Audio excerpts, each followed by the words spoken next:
নমস্কার। রবীন্দ্র সাহিত্য পাঠ চলছে রবীন্দ্রনাথের জীবন স্মৃতি গ্রন্থ থেকে। আগের দিন আমরা ঘরে পড়া এই পর্বে রবীন্দ্রনাথ তার ঘরে বাড়ির বড়দের কাছ থেকে বিভিন্ন বই সংগ্রহ করে বা অন্যান্য শিক্ষক মশাইদের কাছে বিদেশি সাহিত্য কী পড়তেন এই সমস্ত বিস্তারিত কথা বলেছেন এবং কিভাবে তিনি পড়তেন, কিভাবে সেই যে অংশটা বুঝতে পারতেন না সেই অংশটাকে কিভাবে তিনি মনের মধ্যে আবৃত্ত করতেন বা মনের মধ্যে সেটাকে নিয়ে নাড়াচাড়া করতেন, অনুভব করার চেষ্টা করতেন। এইসবগুলো যেমন বিদ্যাপতির মৈথিলী পদগুলো সম্পর্কে তিনি বলেছেন যে যেখানগুলো আমি বুঝতাম না সেগুলো আমি টিকা দেখে তার অর্থটা দেখে নিতাম না, আমি ওই শব্দগুলোকে আলাদা করে একটি খাতায় লিখে রাখতাম এবং পরে তার অর্থ উদ্ধার করে দেখে নিতাম। এইসব বিস্তারিত কথা তিনি বলেছেন। আজকে আমরা ওই জীবন স্মৃতির বাড়ির আবহাওয়া এই পর্বের যে রচনাংশটি আছে এটি পড়ব। বাড়ির আবহাওয়া পড়ছি। ছেলেবেলায় আমার একটা মস্ত সুযোগ ছিল এই যে বাড়িতে দিনরাত্রি সাহিত্যের হাওয়া বহিত। মনে পড়ে খুব যখন শিশু ছিলাম বারান্দার রেলিং ধরিয়া এক একদিন সন্ধ্যার সময় চুপ করিয়া দাঁড়াইয়া থাকিতাম। সম্মুখের বৈঠকখানা বাড়িতে আলো জ্বলিতেছে, লোক চলিতেছে, দ্বারে বড় বড় গাড়ি আসিয়া দাঁড়াইতেছে। কি হইতেছে ভালো বুঝিতাম না, কেবল অন্ধকারে দাঁড়াইয়া সেই আলোকমালার দিকে তাকাইয়া থাকিতাম। মাঝখানে ব্যবধান যদিও বেশি ছিল না, তবু সে আমার শিশু জগৎ হইতে বহু দূরের আলো। আমার খুড়তুতো ভাই গণেন্দ্র দাদা তখন রামনারায়ণ তর্করত্নকে দিয়ে নবনাটক লিখাইয়া বাড়িতে তাহার অভিনয় করাইতেছেন। সাহিত্য এবং ললিত কলায় তাহাদের উৎসাহের সীমা ছিল না। বাংলার আধুনিক যুগকে যেন তাহারা সকল দিক দিয়াই উদ্বোধিত করিবার চেষ্টা করিতেছিলেন। বেশে ভূষায়, কাব্যে, গানে, চিত্রে, নাট্যে, ধর্মে, স্বাদেশিকতায় সকল বিষয়েই তাহাদের মনে একটি সর্বাঙ্গ সুন্দর জাতীয়তার আদর্শ জাগিয়া উঠিতেছিল। পৃথিবীর সকল দেশের ইতিহাস চর্চায় গণদাদার অসাধারণ অনুরাগ ছিল। অনেক ইতিহাস তিনি বাংলায় লিখিতে আরম্ভ করিয়া অসমাপ্ত রাখিয়া গিয়াছেন। তাহার রচিত বিক্রমবর্ষী নাটকের একটি অনুবাদ অনেক দিন হইল ছাপা হইয়াছিল। তাহার রচিত ব্রহ্মসঙ্গীতগুলি এখনও ধর্মসঙ্গীতের শ্রেষ্ঠ স্থান অধিকার করিয়া আছে। গাও হে তাহার নাম, রচিত যাঁর বিশ্বধাম, দয়ার যার নাহি বিরাম, ঝড়ে অবিরত ধারে। বিখ্যাত গানটি তাহারই। বাংলায় দেশানুরাগের গান ও কবিতার প্রথম সূত্রপাত তাহারাই করিয়া গিয়াছেন। সে আজ কতদিনের কথা যখন গণদাদার রচিত লজ্জায় ভারত যশ গাহিব কি করে গানটি হিন্দু মেলায় গাওয়া হইত। যুবা বয়সেই গণদাদার যখন মৃত্যু হয় তখন আমার বয়স নিতান্ত অল্প, কিন্তু তাহার সেই সৌম্য গম্ভীর উন্নত গৌরকান্ত দেহ একবার দেখিলে আর ভুলিবার জো থাকে না। তাহার ভারী একটা প্রভাব ছিল, সে প্রভাবটি সামাজিক প্রভাব। তিনি আমাদের চারিদিকের সকলকে টানিতে পারিতেন, বাঁধিতে পারিতেন, তাহার আকর্ষণের জোরে সংসারের কিছুই যেন ভাঙিয়া চুরিয়া বিশ্লিষ্ট হইয়া পড়িতে পারিত না।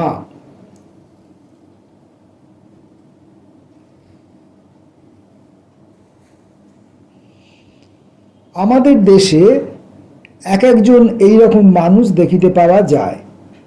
তাহারা চরিত্রের একটি বিশেষ শক্তি প্রভাবে সমস্ত পরিবারের অথবা গ্রামের কেন্দ্রস্থলে অনায়াসে অধিষ্ঠিত হইয়া থাকেন।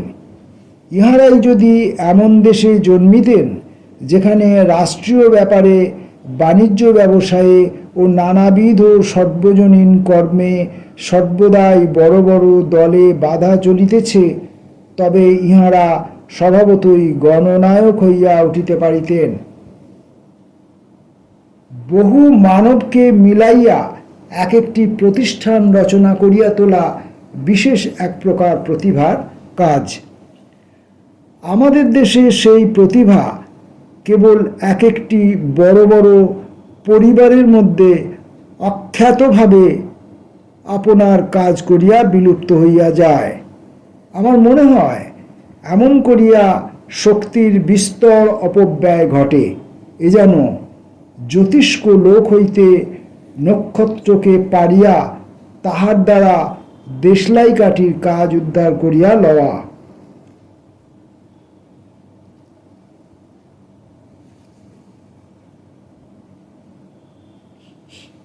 ইহার কনিষ্ঠ ভাই গুণ দাদাকে বেশ মনে পড়ে। তিনিও বাড়িটিকে একেবারে পূর্ণ করিয়া রাখিয়াছিলেন। আত্মীয় বন্ধু, আশ্রিত, অনুগত, অতিথি অভ্যাগতকে তিনি আপনার বিপুল ঔদার্যের দ্বারা বেষ্টন করিয়া ধরিয়াছিলেন। তাহার দক্ষিণের বারান্দায়, তাহার দক্ষিণের বাগানে, পুকুরের বাঁধা ঘাটে মাছ ধরিবার সভায় তিনি মূর্তিমান দাক্ষিণ্যের মতো বিরাজ করিতেন। সৌন্দর্যবোধ ও গুণগ্রাহিতায় তাহার নধর শরীর মনটি যেন ঢলঢল করিতে থাকিত। নাট্যকৌতুক, আমোদ উৎসবের নানা সংকল্প তাহাকে আশ্রয় করিয়া নব নব বিকাশ লাভের চেষ্টা করিত। শৈশবের অনধিকার বশত তাহাদের সে সমস্ত উদ্যোগের মধ্যে আমরা সকল সময়ে প্রবেশ করিতে পাইতাম না, কিন্তু উৎসাহের ঢেউ চারিদিক হইতে আসিয়া আমাদের ঔৎসুক্যের উপরে কেবলই ঘা দিতে থাকিত। বেশ মনে পড়ে, বড় দাদা একবার কি একটা কিম্ভূত কৌতুক নাট্য রচনা করিয়াছিলেন। প্রতিদিন মধ্যাহ্নে গুণদাদার বড় বৈঠকখানার ঘরে তাহার রিহার্সাল চলিত। আমরা এ বাড়ির বারান্দায় দাঁড়াইয়া খোলা জানালার ভিতর দিয়া অট্টহাস্যের সহিত মিশ্রিত অদ্ভুত গানের কিছু কিছু পদ শুনিতে পাইতাম এবং অক্ষয় মজুমদার মহাশয়ের উদ্দাম নৃত্যেরও কিছু কিছু দেখা যাইত। গানের এক অংশ এখনো মনে আছে। ও কথা আর বলো না, আর বলো না, বলছো বধূ কিসের ঝোঁকে, এ বড় হাসির কথা, হাসির কথা, হাসবে লোকে, হা হা হা হাসবে লোকে। এত বড় হাসির কথাটা যে কি তাহা আজ পর্যন্ত জানিতে পারি নাই, কিন্তু এক সময় জানিতে পাইব এই আশাতেই মনটা খুব দোলা খাইত। একটা নিতান্ত সামান্য ঘটনায় আমার প্রতি গুণদাদার স্নেহকে আমি কিউ বিশেষভাবে উদ্বোধিত করিয়াছিলাম সে কথা আমার মনে পড়িতেছে। স্কুলে আমি কোনোদিন প্রাইজ পাই নাই। একবার কেবল সচ্চরিত্রের পুরস্কার বলিয়া একখানা ছন্দমালা বই পাইয়াছিলাম। আমাদের তিনজনের মধ্যে সত্যই পড়াশোনায় সেরা ছিল। সে কোনো একবার পরীক্ষায় ভালোরূপ পাশ করিয়া একটা প্রাইজ পাইয়াছিল। সেদিন স্কুল হইতে ফিরিয়া গাড়ি হইতে নামিয়াই দৌড়িয়া গুণদাদাকে খবর দিতে চলিলাম। তিনি বাগানে বসিয়াছিলেন। আমি দূর হইতেই চিৎকার করিয়া ঘোষণা করিলাম, গুণদাদা সত্য প্রাইজ পাইয়াছে। তিনি হাসিয়া আমাকে কাছে টানিয়া লইয়া জিজ্ঞাসা করিলেন, তুমি প্রাইজ পাও নাই? আমি কহিলাম, না, আমি পাই নাই, সত্য পাইয়াছে। ইহাতে গুণদাদা ভারী খুশি হইলেন। আমি নিজে প্রাইজ না পাওয়া সত্ত্বেও 70 প্রাইজ পাওয়া লইয়া এত উৎসাহ করিতেছি, ইহা তাহার কাছে বিশেষ একটা সদ্গুণের পরিচয় বলিয়া মনে হইল। তিনি আমার সামনেই সে কথাটা অন্য লোকের কাছে বলিলেন। এই ব্যাপারের মধ্যে কিছুমাত্র গৌরবের কথা আছে তাহা আমার মনেও ছিল না। হঠাৎ তাহার কাছে প্রশংসা পাইয়া আমি বিস্মিত হইয়া গেলাম। এইরূপে আমি প্রাইজ না পাওয়ায় প্রাইজ পাইলাম, কিন্তু সেটা ভালো হইল না। আমার তো মনে হয় ছেলেদের দান করা ভালো, কিন্তু পুরস্কার দান করা ভালো নহে। ছেলেরা বাহিরের দিকে তাকাইবে, আপনার দিকে তাকাইবে না, ইহাই তাহাদের পক্ষে স্বাস্থ্যকর। মধ্যাহ্নে আহারের পর গুণদাদা এ বাড়িতে কাছারি করিতে আসিতেন। কাছারি তাহাদের একটা ক্লাবের মতোই ছিল। কাজের সঙ্গে হাস্যালাপের বড় বেশি বিচ্ছেদ ছিল না। গুণদাদা কাছারি ঘরে একটা কৌচে হেলান দিয়া বসিতেন। সেই সুযোগে আমি আস্তে আস্তে তাহার কোলের কাছে আসিয়া বসিতাম। তিনি প্রায় আমাকে ভারতবর্ষের ইতিহাসের গল্প বলিতেন। ক্লাইভ ভারতবর্ষের ইংরাজ রাজত্বের প্রতিষ্ঠা করিয়া অবশেষে দেশে ফিরিয়া গলায় খুর দিয়া আত্মহত্যা করিয়াছিলেন। এ কথা তাহার কাছে শুনিয়া আমার ভারী আশ্চর্য লাগিয়াছিল। একদিকে ভারতবর্ষের নব ইতিহাস তো গড়িয়া উঠিল, কিন্তু আর একদিকে মানুষের হৃদয়ের অন্ধকারের মধ্যে একই বেদনার রহস্য প্রচ্ছন্ন ছিল। বাইরে যখন এমন সফলতা, অন্তরে তখন এত নিষ্ফলতা কেমন করিয়া থাকে? আমি সেই দিন অনেক ভাবিয়াছিলাম। একদিন গুণদাদা আমার ভাবগতিক দেখিয়া বেশ বুঝিতে পারিতেন যে আমার পকেটের মধ্যে একটা খাতা লুকানো আছে। একটুখানি প্রশ্রয় পাইবা মাত্র খাতাটি তাহার আবরণ হইতে নির্লজ্জভাবে বাহির হইয়া আসিত। বলা বাহুল্য, তিনি খুব কঠোর সমালোচক ছিলেন না। এমনকি তাহার অভিমতগুলি বিজ্ঞাপনে ছাপাইলে কাজে লাগিতে পারিত। তবু বেশ মনে পড়ে, একদিন কবিত্বের মধ্যে ছেলে মানুষের মাত্রা এত অতিশয় বেশি থাকিত যে তিনি হাহা করিয়া হাসিয়া উঠিতেন। ভারত মাতা সম্বন্ধে কি একটা কবিতা লিখিয়াছিলাম, তাহার কোনো একটি ছত্রের প্রান্তে কথাটা ছিল নিকটে, ওই শব্দটাকে দূরে পাঠাইবার সামর্থ্য ছিল না, অথচ কোনো মতেই তাহার সঙ্গত মিল খুঁজিয়া পাইলাম না। অগত্যা পরের ছত্রে শকটে শব্দটা যোজনা করিলাম। সে জায়গায় সহজে শকট আসিবার একেবারেই রাস্তা ছিল না, কিন্তু মিলের দাবি কোনো কৈফিয়তেই কর্ণপাত করে না। কাজেই বিনা কারণে সে জায়গায় আমাকে শকট উপস্থিত করিতে হইয়াছিল।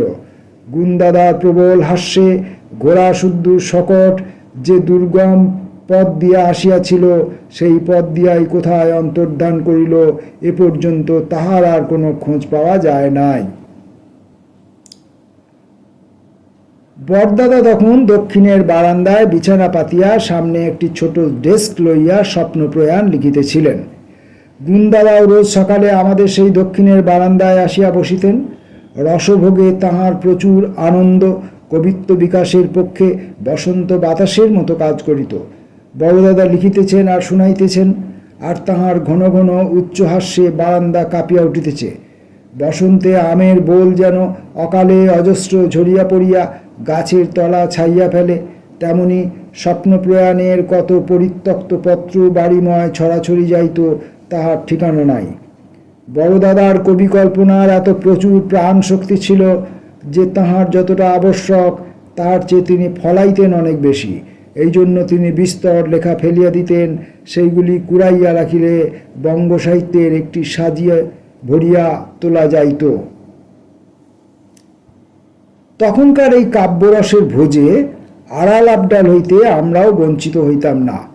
এত ছড়াছড়ি যাইত যে আমাদের মতো প্রসাদ আমরাও পাইতাম।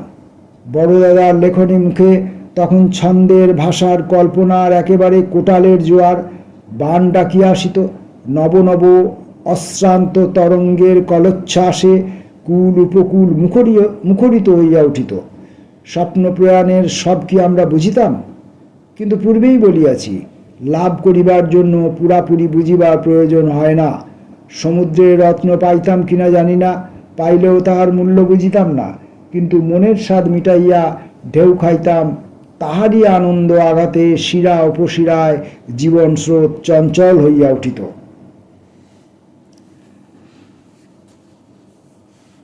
তখনকার কথা যতই ভাবি, আমার একটি কথা কেবলই মনে হয়, তখনকার দিনে মজলিস বলিয়া একটা পদার্থ ছিল, এখন সেটা নাই।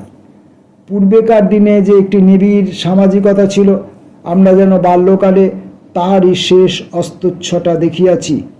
পরস্পরের মেলামেশাটা তখন খুব ঘনিষ্ঠ ছিল, সুতরাং মজলিস তখনকার কালের একটা অত্যাবশ্যক সামগ্রী।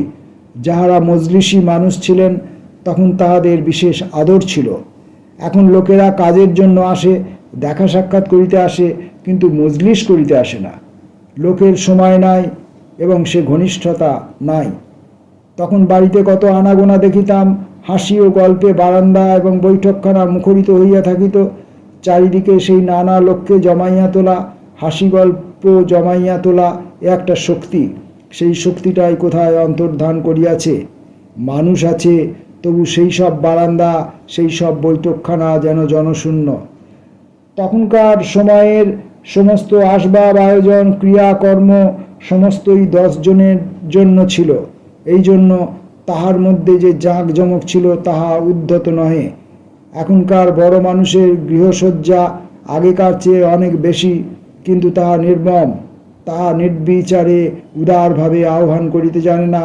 খোলা গা, ময়লা চাদর এবং হাসি মুখ সেখানে বিনা মুখে প্রবেশ করিবার আসন জুড়িয়া বসিতে পারে না।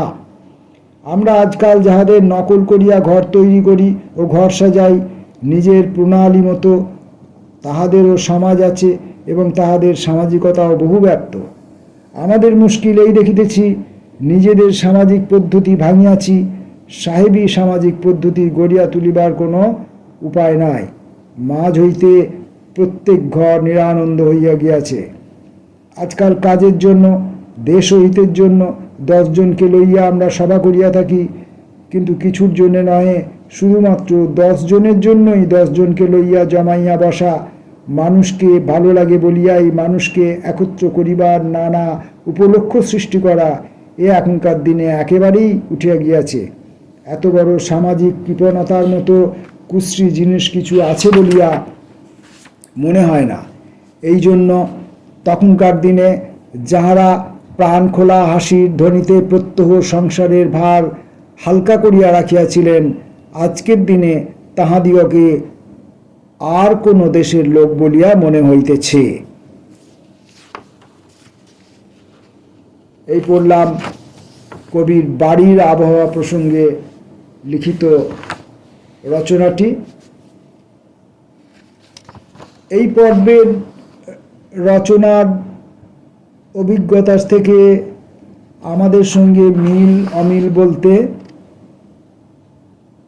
তাদের পরিবারের বিভিন্ন গুণবান প্রতিভাবান যে ব্যক্তিদের কথা তিনি লিখেছেন, তার 2 দাদার কথা,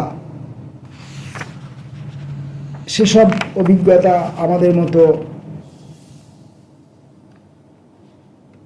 নিতান্ত নিম্ন মধ্যবিত্ত পরিবারে তো থাকা সম্ভব নয়। কিন্তু এখানে রবীন্দ্রনাথ যেখানে সামাজিক মেলামেশার কথা একটি বলেছেন, যে মজলিস প্রসঙ্গে, যে মজলিসটি তখন ছিল, উঠে গেছে। রবীন্দ্রনাথ সেই সময় বলছেন মজলিস উঠে গেছে, মানুষ আর মানুষের সঙ্গে অকারণে মেলামেশা করে না, শুধু কাজের জন্য মেলামেশা করে। হ্যাঁ, শুধু নিতান্ত 10 জন, শুধুমাত্র 10 জনের সঙ্গেই মেলামেশা করবে, এই ব্যাপারটা নাকি তখন উঠে গিয়েছিল। আমার মনে হয় সম্ভবত এটা ঠাকুর পরিবারে বা ঠাকুর পরিবারের মতো অবস্থাপন্ন, সুশিক্ষিত, পাশ্চাত্যের শিক্ষায় প্রভাবিত, শিক্ষিত পরিবারগুলোর মধ্যেই তিনি হয়তো প্রত্যক্ষ করেছিলেন। কারণ আমাদের ছেলেবেলায় কিন্তু কেন, আমরা আমাদের জীবনের মধ্য বয়স পর্যন্ত আমরা এই মজলিসটা দেখেছি। অকারণেই মজলিস হতো। সন্ধেবেলা সময় কাটাবার জন্যে বিভিন্ন বয়সের মানুষ এক জায়গায় একত্রিত হতো। দুপুরবেলা মহিলারা রান্না খাওয়ার পর এক জায়গায় সমবেত হতেন, নিজেদের মধ্যে সাংসারিক গল্প গুজব আড্ডা ঠাট্টা ইয়ার্কি করতেন। এরকম বিভিন্ন ক্ষেত্রে, হ্যাঁ, কেউ নাটক করতো, কেউ লেখালেখি নিয়ে আলোচনা করতো, কেউ রাজনৈতিক ক্লাস করতো, রাজনীতির ক্লাস হতো, এরকম সব ছিল। এটা আমরা দেখেছি, আমাদের জীবনের মধ্যভাগ পর্যন্ত দেখেছি। এখন আমরা এটাকে দেখছি যে আর এটা নেই। এটা আধুনিক প্রযুক্তির আশীর্বাদজনিত কারণে এখন আমরা দেখছি। তো যাই হোক, তার মানে এটার দ্বারা একটা জিনিস বলা যায় যে পাশ্চাত্য শিক্ষা যত যত আমাদের ভেতরে ছড়িয়েছে, ওই পাশ্চাত্যের বহির আবরণটুকু আমরা নিয়েছি, তার ভেতরটুকু নিতে পারিনি বলেই আমাদের এই সামাজিক বিচ্ছিন্নতা, মানুষে মানুষের এই বিচ্ছিন্নতা আমাদের মধ্যে এসেছে। এটুকুই আমার মনে হলো। যাই হোক, পরবর্তী দিনে আবার পরবর্তী পাঠে আসব। নমস্কার।